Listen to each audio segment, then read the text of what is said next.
The English language is complicated and honestly does not always make sense. Even as adults, we have our tricks. I before E except after C, or when it makes A, as in neighbor and way. How many of you know that one? Even that rhyme doesn't cover it though, because the word weird is spelled with an EI and it doesn't fit in that rhyme. So the word weird is weird. Learning to read can be hard enough, but learning to read English can be quite challenging and frustrating and weird. As adults, we have many reading and spelling tricks in mind. Who still sings their ABCs when alphabetizing something? Who still pronounces Wednesday when they're writing the word Wednesday? I asked my friends what tips they still use, and this is what they said. The Principal, the Because song, if you don't know that one, B-E-C-A-U-S-E, because, all these tricks that we teach our children, and then we grow up and we still use them. If you're brave, will you write in the chat box some of the tricks that you use to spell?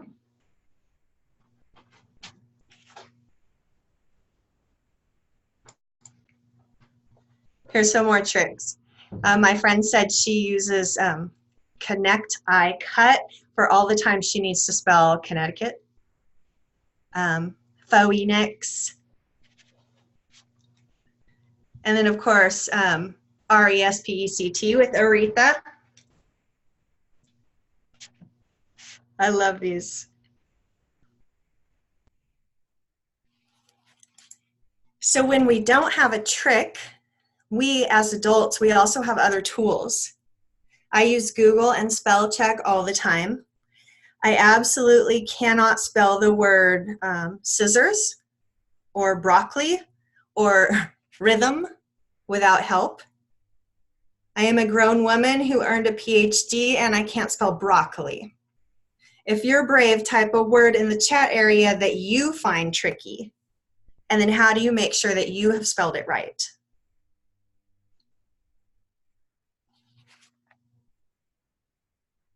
My point is not to make you sad at my broccoli predicament. My point is to say that if adults need help deciphering the English language, how much more so do children need help? As teachers, our job is to help the children be successful and enjoy what they do. With literacy, a simple way to set children up for success is to teach them word families. Let's say that you, an adult, need to read and understand this sentence. She is operose to be around because she is an agilist. You're stuck and you probably lose interest because you don't know enough words in the sentence. Let's change just one of the words, offering you a context clue. She is difficult to be around because she is an agilist. It's better now, isn't it? At least now you understand that being an agilist is a bad thing. And even if you never find out what an agilist is, you understand more about her character. By the way, agilist means a person who never laughs. And no, I did not know that. I looked it up, and then I used Google to tell me how to say it. Another trick. So as you read a sentence, the task of deciphering becomes easier with the more words that you know. This is one reason we focus on word families. Word families are an easy way to be able to quickly understand many words in a sentence. It takes away the frustration of having to sound out each and every word as the child reads. A student who is slowly sounding out every word is a student who will grow to hate reading. Word families provide predictable patterns in our weird language. Word families provide ways to quickly know several words in a sentence, reducing frustration. There are 37 word families in the English language. Once you have the root of a word family, you instantly have several words at your fingertips. Take, for instance, the all family, A-L-L. Young children quickly learn ball, call, fall, and other one-letter additions. When they're older, they can add more combinations like enthrall, install, recall. Even Major League Sports use word families. Basketball, football, baseball all come from the all family. When a child learns the all ending, many words are unlocked for him. All is a pretty common word family. Let's look at something that's not as common. UMP, U-M-P. If a child were to sound it out, it gets chunky and might not make a lot of sense. But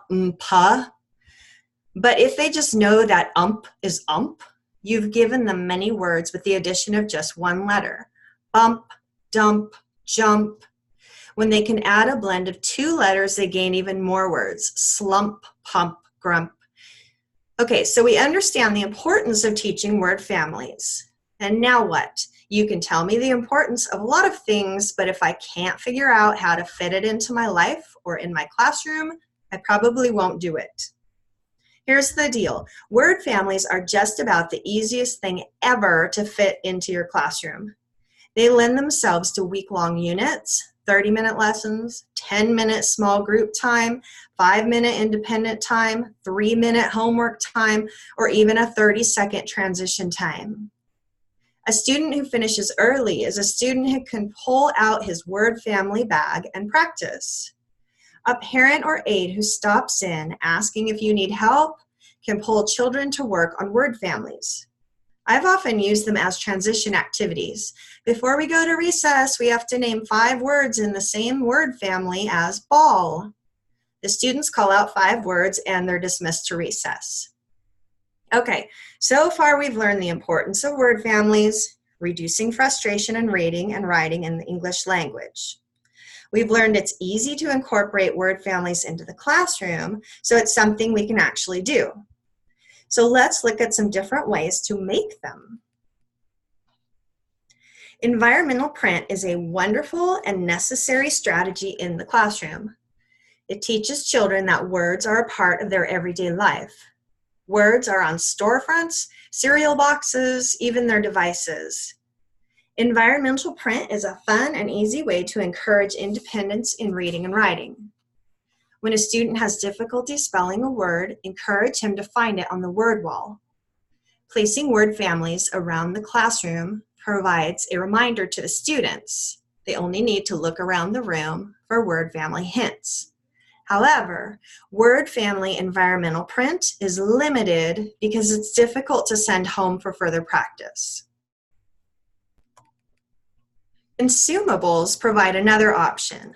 These are especially nice when the children are working independently, but you still need to check for understanding. Parents also tend to appreciate worksheets coming home. Consumables offer practice in multiple areas. For instance, on these 2 worksheets alone, the child can practice coloring, printing, cutting, pasting, putting their name and date. There are drawbacks to consumables, however. Have you ever been pressured by your administration to make less copies? Yes, you probably have. While it's frustrating to be scolded over making copies, it's also a valid argument. Paper, ink, and copy machine repair are expensive. With shrinking budgets, we should try to use money wisely. Another drawback to consumables is that they do not encourage parents to further learning. When we teach the parents that worksheets are the main method of learning, parents won't teach without worksheets. They may think, the teacher didn't send home a worksheet for me to do, so the learning must be done for the day.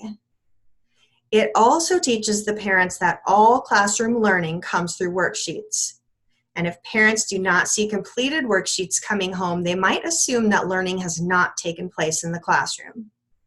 Consumables are fine in moderation, but let's look at some other ideas. When teaching, it's always important to keep different interests in mind. This is especially true because most early childhood teachers are women, and we mostly have the same interests. Many times our interests are not what our boy students are interested in. So find word family activities that have different themes. cars, flowers, dragons, crafts, sports, pets, food. When you have the chance to make learning fun, do it. What we should consider with these activities is that once again, it's teacher made. It's either bought or printed and laminated by the teacher. This leaves the children and parents reliant on the teachers for word family activities. Electronic activities are also fun to use, both in and out of the classroom. With electronics, you can get instant feedback. The children are likely to be encouraged.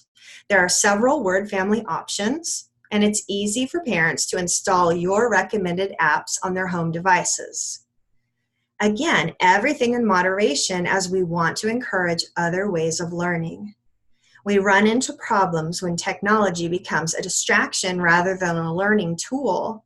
And not every child has access to technology at home, so it limits some students from these learning activities. Outdoor activities are fun. I encourage you to make time for outside learning as much as possible. Some activities, like the hopscotch shown here, can be easily done at home by sending home a piece of chalk and instructions. Other activities, like the fishing game shown here, would likely be used only at school. One drawback to the outdoor word family activities is that you need the outdoors. It sounds funny, but it's true. If a parent and child are in a restaurant or waiting room, it's not something that would be feasible.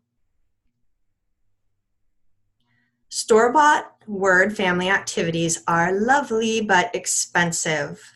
The picture of the flip books here will cost you $60. If you have funds that enable you to spend money, by all means buy these beautiful activities.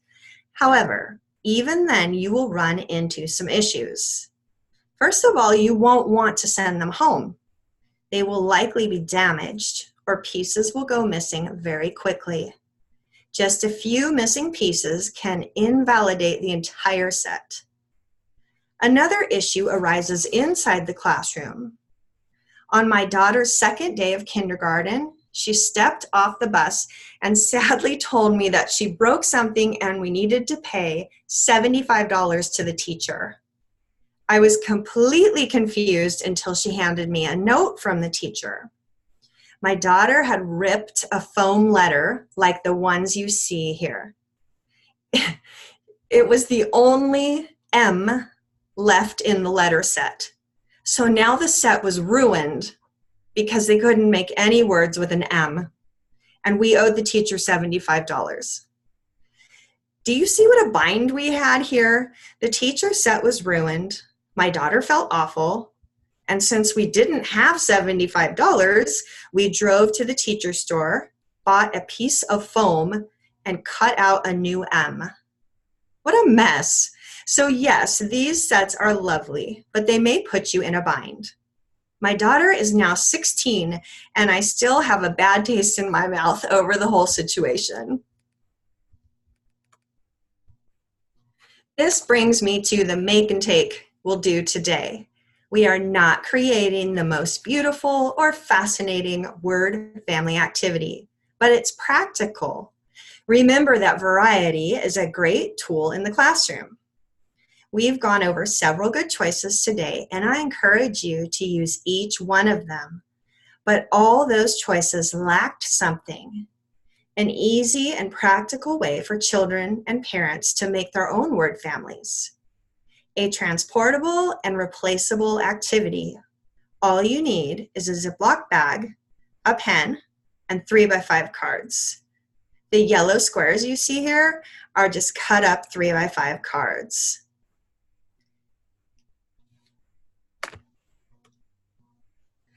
So the first thing you'll do, let me come on camera real fast. You have your baggie. It's just a sandwich Ziploc bag. And I wrote word family Ann right there.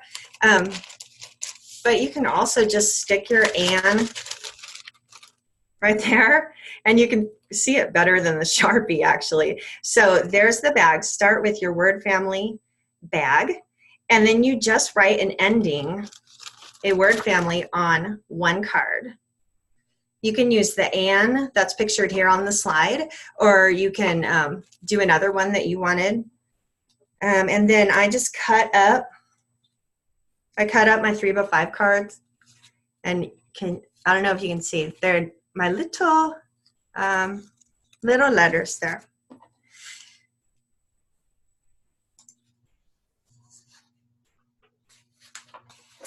Okay, let's see. In the picture on the left, I created simple starters for early learners. For the picture on the bottom right, I added blends and proper nouns for more advanced learners. And then the third picture at the top right is where I just bagged the whole thing up. It took me 3 to 4 minutes to create this bag.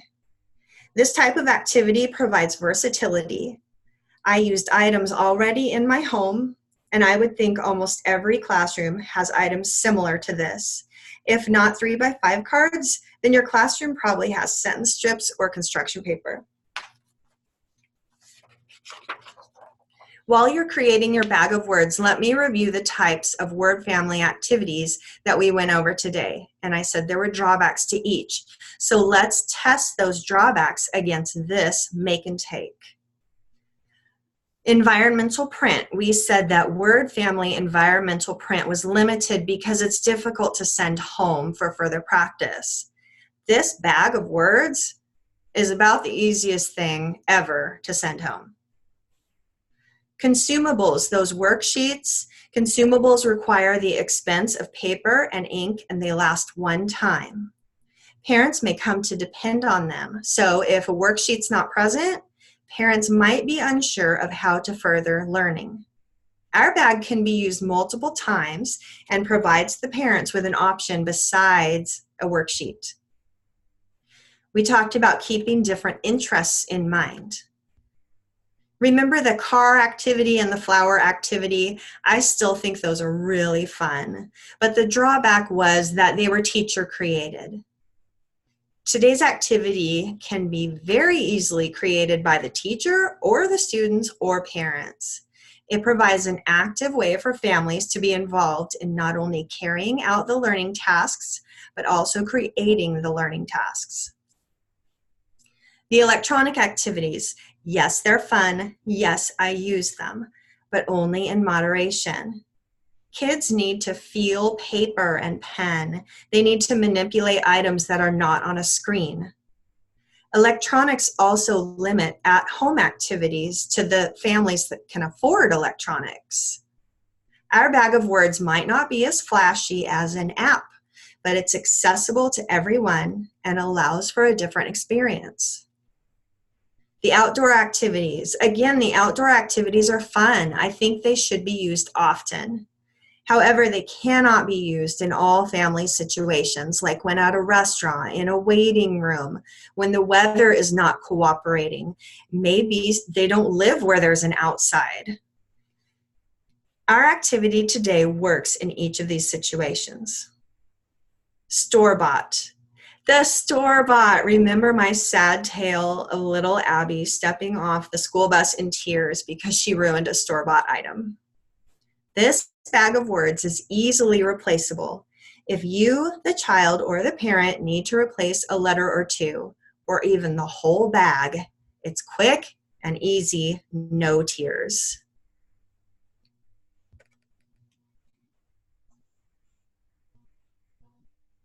Today's make and take covers many criteria, but is it enjoyable? I asked my friends' children to play with it. Both children are going into first grade, but they are English language learners, so they are a little behind their peers.